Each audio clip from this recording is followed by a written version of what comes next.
क्षेत्र के रामपुर दोराहे पर उस समय हड़कंप मच गया जब फरीन इंटरनेशनल एक्सपोर्ट फैक्ट्री में शॉर्ट सर्किट की वजह से अचानक आग लग गई।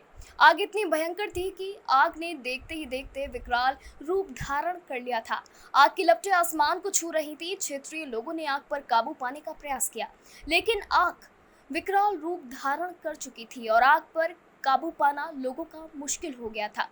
आग की सूचना क्षेत्रीय पुलिस को दी गई और फायर ब्रिगेड को भी दी गई, जिसमें क्षेत्रीय पुलिस घटना की सूचना पाकर मौके पर पहुंची और कड़ी मशक्कत के बाद फायर ब्रिगेड टीम ने फरीन इंटरनेशनल एक्सपोर्ट फैक्ट्री में लगी आग पर कड़ी मशक्कत के बाद आग पर काबू पाया। मौके पर पहुंची पुलिस जांच में जुट गई है, लेकिन अभी आग लगने का कोई भी सुराग पुलिस को नहीं मिल पाया है। बताया जा रहा है कि फरीन इंटरनेशनल एक्सपोर्ट फैक्ट्री में लगी आग से लाखों रुपए माल जलकर राख हो गया है और काफी नुकसान हुआ है, जिससे फरीन इंटरनेशनल एक्सपोर्ट फैक्ट्री स्वामी गहरे सदमे में है। देखिए उमेश लव की रिपोर्ट। सर, बीती रात एक फैक्ट्री में आग लगी थी, क्या पूरा प्रकरण था? कितने घंटे में आपको रेस्क्यू पाया गया? हमारे fire service control room Hallett road पर समय लगभग देर रात 12:15 पर एक मोबाइल नंबर से सूचना मिली कि रामपुर रोड पर 0 पॉइंट के पास में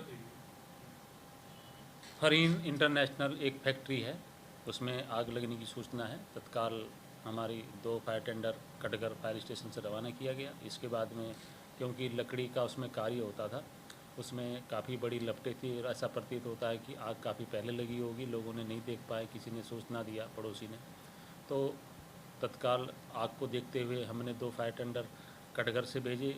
फिर उसके बाद में 2 फायर टेंडर हमने हैलेट रोड से भेजे। सूचना पर मैं भी पहुंचा, अग्निशमन अधिकारी कटघर के साथ FSO हैलेट रोड पहुंचे तथा कांट और बिलारी की हमारी जो गाड़ियां थी उसको भी हमने घटनास्थल पर बुलवाया, क्योंकि हम काफ़ी अवेयरनेस करते रहते हैं, लेकिन लोगों में जागरूकता तो आई है, लेकिन जिस रूप में आवश्यकता है उसमें भी काफ़ी सुधार की आवश्यकता है।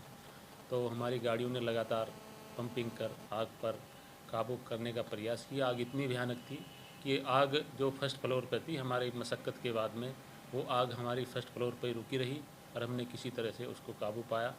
लेकिन क्या है कि जो उसमें मटेरियल था, लकड़ी के जो MDF लकड़ी होती है, प्लाई होती है, उसके इस तरह से स्टोर था कि उसमें जो उसकी काफ़ी मात्रा में रखे हुए थे, एक के ऊपर एक, उन्होंने आग को पकड़े हुए था, क्योंकि देर रात का मामला था। जल्दी आइडेंटिफाई होता तो शायद इतनी भयानक रूप से ना लेती।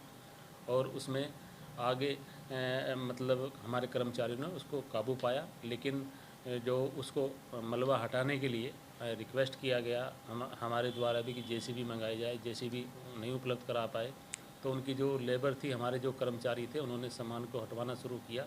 सामान इतना था कि उनकी लेबर की भी कमी रही और उसमें कई घंटों की मशक्क़त के बाद में हमने आग पर काबू पाया।